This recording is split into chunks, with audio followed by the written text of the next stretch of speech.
Every rich person you've ever seen driving a Ferrari didn't start with the Ferrari.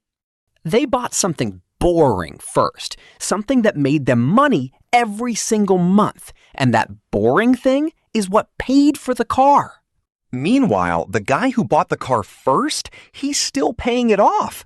In 4 years, he'll have a car worth half of what he paid and nothing else to show for it.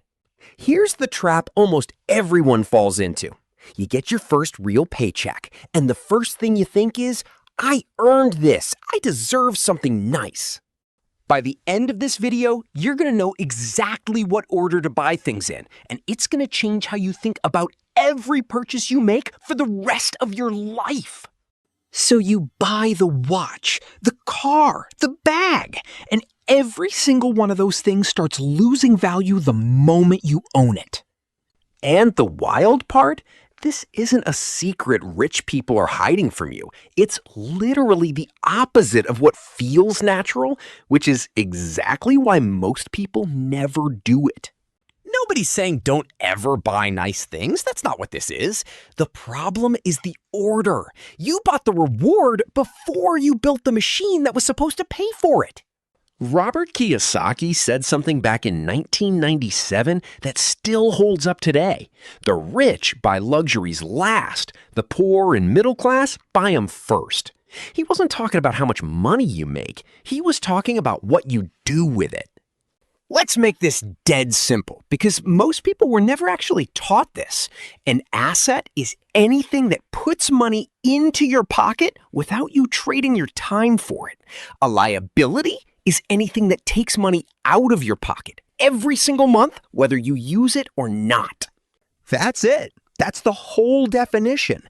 Not what it's worth, not how it makes you look, just does it feed you or does it feed off you?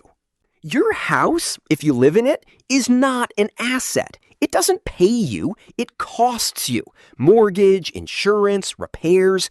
Your car is not an asset either, no matter how nice it is. It only takes. Now here's what actually counts as an asset for a normal person, starting from zero. A dividend stock that pays you every quarter. A rental property where the tenant's rent covers the mortgage and then some. A small online business or a course that sells while you sleep. Even a high-yield savings account is a baby version of this. None of these are exciting. Nobody posts a screenshot of their dividend payment on Instagram. But that boring $340 that lands in your account every month, that's the thing that eventually buys the car without touching your paycheck. This is the whole game. Rich people don't avoid nice things because they're disciplined robots. They just built the machine first, so the machine pays for the nice things instead of their paycheck having to. Let's actually run the numbers, because this is where it gets real. Say you want that $60,000 car. Most people finance it, 20% down, and they're paying roughly $750 a month for 6 years. Now imagine a different path.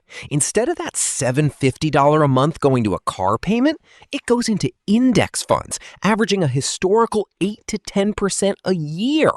After 6 years, that's not just $54,000 you put in. With growth, you're sitting closer to $70,000. Now you buy the same $60,000 car in cash, and you've still got $10,000 left over. The car didn't cost you anything except time. Your money did the work instead of your paycheck. Compare that to the guy who financed it. 6 years later, he's paid around $54,000 total, and the car itself is now worth maybe $22,000. He's down over $30,000, and he owns a depreciating asset. You're up $10,000, and you still own the fund that's still growing. Same car, same monthly amount, completely different financial outcome. That's not luck. That's just order. Asset first, liability second. And this works whether your car is $60,000 or $6,000. The math doesn't care about your income. It only cares about the order you did things in. I want to walk you through how this actually plays out for a normal person, not a billionaire, not someone who inherited money, just someone who did the order right. Picture someone starting at 24 years old, making $58,000 a year, completely average U.S. income. Instead of upgrading their lifestyle with every raise, they take just the first $400 of any new income and put it toward one rental duplex down payment, saved up over 2 years. By 26, they close on the duplex. Rent from both units covers the mortgage completely, plus $260 a month left over.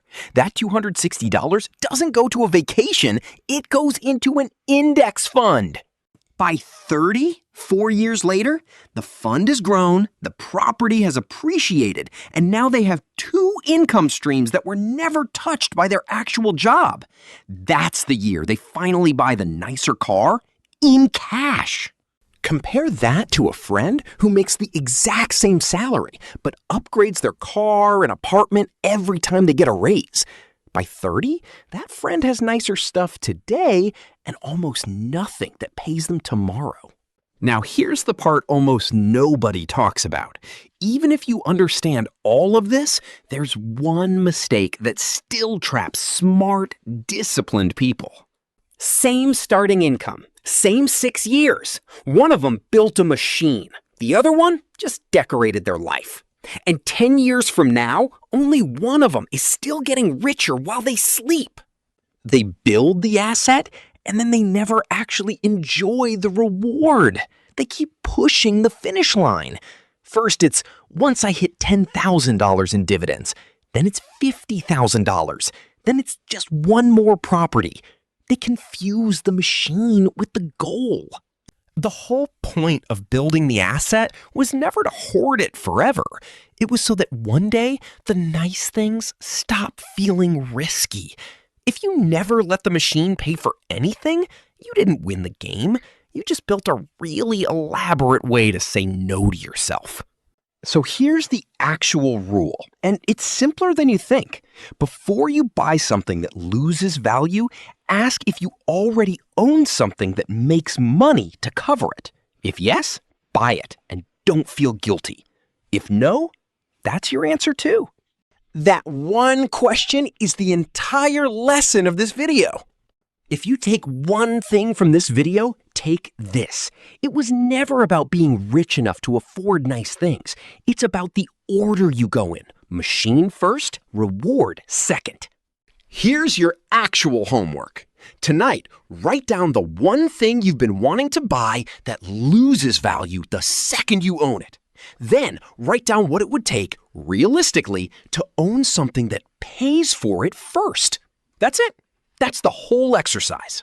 I break down exactly how to find your first income-producing asset, even with a small amount of money, in the next video. Subscribe so you don't miss it, and drop in the comments what your someday purchase is. I read every single one.